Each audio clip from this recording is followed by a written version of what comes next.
ಓದಲು ಅಂತ ಶಾಲೆಗೆ ಕಳಿಸಿದ್ರೆ ಒಂದು ಅರ್ಜುನ್ ಜನ್ಯ ಅವರ ಮಗಳು ಮಾಡಿದ್ದೇನು ನೋಡಿ. ಒಂದು ಮಗಳು ಮಾಡಿದ್ದನ್ನು ನೋಡಿ ಕಣ್ಣೀರು ಹಾಕಿದ ಒಂದು ಅರ್ಜುನ್ ಜನ್ಯ ಮತ್ತು ಕುಟುಂಬ.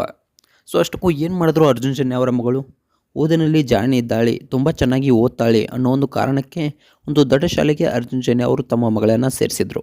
ಆದರೆ ಇಲ್ಲಿ ಮಗಳು ಮಾಡಿದ್ದೇನು ನೋಡಿ, ಒಂದು ಕಣ್ಣೀರನ್ನು ಹಾಕಿದ್ದಾರೆ ಒಂದು ಅರ್ಜುನ್ ಜನ್ಯ ಮತ್ತು ಕುಟುಂಬ, ಅವ್ರ ಹೆಂಡತಿ ಹಾಗೆ ಎಲ್ಲ ಕುಟುಂಬದವರು ಕಣ್ಣೀರನ್ನು ಹಾಕಿದ್ದಾರೆ. ಸೊ ಹಾಗಿದ್ರೆ ಬನ್ನಿ, ಅಷ್ಟಕ್ಕೂ ಏನು ಮಾಡಿದ್ರು ಅರ್ಜುನ್ ಜನ್ಯ ಅವರ ಮಗಳು, ಯಾಕೆ ಒಂದು ಕಣ್ಣೀರನ್ನು ಹಾಕಿದ್ರು? ಮೊಟ್ಟ ಮೊದಲನೇದಾಗಿ ಅರ್ಜುನ್ ಜನ್ಯ ಅವರು ತಮ್ಮ ಫ್ಯಾಮಿಲಿನ ಯಾವುದೇ ಒಂದು ಸ್ಟೇಜ್ ಮೇಲೆ ಆಗಲಿ, ಯಾವುದೇ ಒಂದು ಕಾರ್ಯಕ್ರಮಕ್ಕೆ ಸಭೆ ಸಮಾರಂಭಕ್ಕೆ ಜಾಸ್ತಿಯಾಗಿ ಕರ್ಕೊಂಡು ಬರೋದಿಲ್ಲ.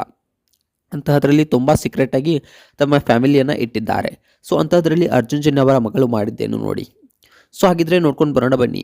ಅಷ್ಟಕ್ಕೂ ನೀವು ನಮ್ಮ ಚಾನಲ್ಗೆ ಮೊದಲಿಗೆ ಭೇಟಿಯನ್ನು ನೀಡ್ತಾ ಇದ್ದರೆ, ಸೊ ಮೊದಲ ಬಾರಿಗೆ ಒಂದು ವಿಸಿಟ್ ಕೊಡ್ತಾ ಇದ್ದರೆ ನಮ್ಮ ಚಾನಲ್ನ ಒಂದು ಸಬ್ಸ್ಕ್ರೈಬ್ ಮಾಡಿ, ಹಾಗೆ ಒಂದು ಪಕ್ಕದಲ್ಲಿರೋ ಬೆಲ್ ಐಕಾನ್ನ ಪ್ರೆಸ್ ಮಾಡೋದ್ರ ಮೂಲಕ ನಮಗೆ ಸಪೋರ್ಟ್ ಮಾಡಿ.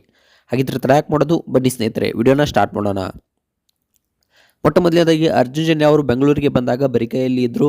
ಸೊ ತುಂಬಾ ಕಷ್ಟಪಟ್ಟು ಮೇಲೆ ಬಂದಂಥ ವ್ಯಕ್ತಿ. ಸೊ ಯಾಕಪ್ಪ ಅಂತಂದರೆ ನಾವು ಅರ್ಜುನ್ ಜನ್ಯ ಅವ್ರನ್ನ ನೋಡಿದ್ದೇವೆ, ಒಂದು ಅಸಿಸ್ಟೆಂಟ್ ಡೈರೆಕ್ಟರ್ ಆಗಿ ಒಂದು 5 ವರ್ಷಗಳ ಕಾಲ ಕೆಲಸವನ್ನು ಮಾಡಿದ್ದಾರೆ.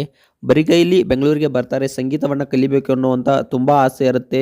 ಆದರೆ ಸಂಗೀತ ಕ್ಲಾಸ್ಗೆ ಸೇರಿಕೊಳ್ಳುವಷ್ಟು ಮತ್ತು ಸಂಗೀತ ವಾದ್ಯಗಳನ್ನು ತೆಗೆದುಕೊಳ್ಳುವಷ್ಟು ಹಣ ಇವ್ರ ಬಳಿ ಇರೋದಿಲ್ಲ.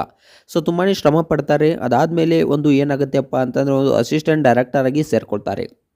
ಅಸಿಸ್ಟೆಂಟ್ ಡೈರೆಕ್ಟರ್ ಆಗಿ ಸೇರ್ಕೊಂಡ್ಮೇಲೆ ತುಂಬಾ ಕಷ್ಟಪಟ್ಟು ಒಂದು ಅಸಿಸ್ಟೆಂಟ್ ಡೈರೆಕ್ಟರ್ ಆಗಿ ಕೆಲಸವನ್ನು ಮಾಡ್ತಾರೆ. ತುಂಬ ಪರಿಶ್ರಮವನ್ನು ಹಾಕ್ತಾರೆ, ತಮ್ಮಲ್ಲಿರುವಂಥ ಎಲ್ಲ ಪರಿಶ್ರಮವನ್ನು. ಆದರೂ ಕೂಡ ಇವರಿಗೆ ಸರಿಯಾದ ಸಂಗೀತ ವಿದ್ಯೆ ತಲೆಗೆ ಹತ್ತೋದಿಲ್ಲ.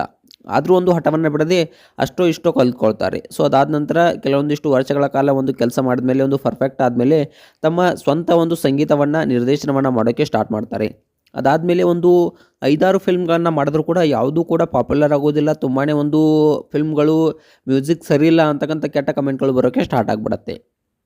ಅಂತಹ ಸಮಯದಲ್ಲಿ ಅರ್ಜುನ್ ಜನ್ಯ ಅವರು ಸಾಕಪ್ಪ ನನಗೆ ಸಂಗೀತ ಅನ್ನೋ ರೀತಿಯಲ್ಲಿ ಒಂದು ಆಗಿಬಿಟ್ಟಿರುತ್ತೆ. ಸೊ ಯಾಕಪ್ಪ ಅಂತಂದರೆ ತುಂಬ ಒಂದು ಲಾಸ್ನಲ್ಲಿ ಇರ್ತಾರೆ. ಎಷ್ಟೇ ಒಂದು ಸಂಗೀತವನ್ನು ಪ್ರಯತ್ನದಿಂದ ಮಾಡಿದ್ರೂ ಕೂಡ ಅದು ಯಾವುದೂ ಕ್ಲಿಕ್ ಆಗ್ತಾ ಇರೋದಿಲ್ಲ. ಆದರೆ ಒಂದು ಹಠವನ್ನು ಬಿಡದೆ ಅರ್ಜುನ್ ಜನ್ಯ ಅವರು ಮತ್ತೆ ಪ್ರಯತ್ನವನ್ನು ಮಾಡಿ ಸೊ ಒಂದು ಸಕ್ಸಸ್ನ ರೇಷಿಯೋನ ತೆಗೆದುಕೊಂಡು ಬರ್ತಾರೆ. ತುಂಬ ಸಕ್ಸಸ್ ಆಗಿ ಇವತ್ತಿಗೆ ಒಂದು ಕನ್ನಡ ಇಂಡಸ್ಟ್ರಿಯಲ್ಲಿ ಯಾವ ಥರ ಇದ್ದಾರೆಪ್ಪ ಅಂತಂದರೆ, ಒಂದು ಸಂಗೀತ ಅಂದ ತಕ್ಷಣ ನೆನಪು ಬರೋದೇ ಒಂದು ಅರ್ಜುನ್ ಜನ್ಯ ಅಂತಕ್ಕಂಥದ್ದನ್ನು ನಾವು ಇಲ್ಲಿ ಹೇಳ್ಬೋದು. ಸೊ ಅರ್ಜುನ್ ಜನ್ಯ ಅವರ ಮ್ಯೂಸಿಕ್ಗಳು ಅಷ್ಟೊಂದು ವೈರಲ್ ಆಗ್ತಾ ಇವೆ, ಅಷ್ಟೊಂದು ಪಾಪ್ಯುಲರ್ ಆಗ್ತಾ ಇವೆ. ಕನ್ನಡ ಇಂಡಸ್ಟ್ರಿ ಅಷ್ಟೇ ಅಲ್ಲದೆ ಒಂದು ತೆಲುಗು ತಮಿಳು ಇಂಡಸ್ಟ್ರಿಯಲ್ಲೂ ಇವರದೇ ಆದ ಒಂದು ಹೆಸರನ್ನು ಇವರು ಮಾಡಿದ್ದಾರೆ. ಸೊ ಸಿಕ್ಕಾಪಟ್ಟೆ ಹೆಸರನ್ನು ಇವರು ಇದೀಗ ಮಾಡಿದ್ದಾರೆ. ಇಂದಿಗೆ 1 ಕೋಟಿಯ ಕಾರುಗಳನ್ನು ತೆಗೆದುಕೊಳ್ಳುವಷ್ಟು ಒಂದು ಸಂಪರ್ಕದಲ್ಲಿ ಇವರು ಇದ್ದಾರೆ. ಮೊನ್ನೆ ಅಷ್ಟೇ 1 ಕೋಟಿಯ ಕಾರನ್ನು ತೆಗೆದುಕೊಂಡ್ರು ಅರ್ಜುನ್ ಜನ್ಯ ಅವರು. ಸೊ ವೆಲ್ಫೇರ್ ಅಂತಕ್ಕಂಥ ಕಾರನ್ನು ಕೂಡ ಅರ್ಜುನ್ ಜನ್ಯ ಅವರು ತೆಗೆದುಕೊಂಡ್ರು. ಸೊ ಒಂದು ಬಸ್ನಲ್ಲಿ ಓಡಾಡ್ತಾ ಇರ್ತಕ್ಕಂಥ ವ್ಯಕ್ತಿ ಇಷ್ಟೊಂದು ಮಟ್ಟಿಗೆ ದೊಡ್ಡ ಸಾಧನೆಯನ್ನು ಮಾಡಿರೋದು ಒಂದು ಹೆಮ್ಮೆಯ ವಿಷಯ. ನನ್ನ ಮಗಳು ಈ ರೀತಿಯಾಗಿ ಆಗಬಾರ್ದು, ಮೊಟ್ಟ ಮೊದಲನೇದಾಗಿ ಹೇಳಬೇಕಪ್ಪ ಅಂತಂದರೆ ನಾನು ಪಟ್ಟಂಥ ಕಷ್ಟಗಳನ್ನು ಪಡಬಾರ್ದು ಅನ್ನೋ ಒಂದು ಯೋಚನೆಯಲ್ಲಿ ತಮ್ಮ ಮಗಳನ್ನು ದೊಡ್ಡ ಶಾಲೆಗೆ ಸೇರಿಸಿರ್ತಾರೆ. ಮಗಳು ಕೂಡ ತುಂಬ ಚೆನ್ನಾಗಿ ಓದ್ತಾ ಇರ್ತಾರೆ. ಒಂದು ತುಂಬ ಚೆನ್ನಾಗಿ ಎಲ್ಲ ಪರೀಕ್ಷೆಗಳಲ್ಲೂ ಪ್ರಥಮ ಸ್ಥಾನವನ್ನು ಪಡಿತಾ ಬರ್ತಾ ಇರ್ತಾರೆ. ಆದರೆ ಇದ್ದಕ್ಕಿದ್ದ ಹಾಗೆ ಏನಾಯ್ತಪ್ಪ ಅಂತಂದರೆ, ಒಂದು ಸಂಗೀತ ಸ್ಪರ್ಧೆಯಲ್ಲಿ ಒಂದು ಪ್ರಥಮ ಸ್ಥಾನವನ್ನು ಪಡೆದಿದ್ದಾರೆ. ಹೌದು ಸ್ನೇಹಿತರೆ, ಇನ್ನು ವಿದೇಶ ಮಟ್ಟದಲ್ಲಿ ಒಂದು ಸಂಗೀತ ಸ್ಪರ್ಧೆಯನ್ನು ಹಮ್ಮಿಕೊಂಡಿದ್ದರು. ಅದರಲ್ಲಿ ಒಂದು ಪ್ರಥಮ ಸ್ಥಾನವನ್ನು ಪಡೆದಿದ್ದಾರೆ ಒಂದು ಅರ್ಜುನ್ ಜನ್ಯ ಅವರ ಮಗಳು. ಇದನ್ನು ನೋಡಿದ ಫ್ಯಾಮಿಲಿ ಅಥವಾ ಕುಟುಂಬ ಕಣ್ಣೀರನ್ನು ಹಾಕಿದೆ. ಸೊ ಒಂದು ಆನಂದ ಬಾಷ್ಪವನ್ನು ಹಾಕೋದ್ರ ಮೂಲಕ ತಮ್ಮ ಮಗಳಿನ ಮೇಲಿನ ಪ್ರೀತಿಯನ್ನು ಹಂಚಿಕೊಂಡಿದ್ದಾರೆ.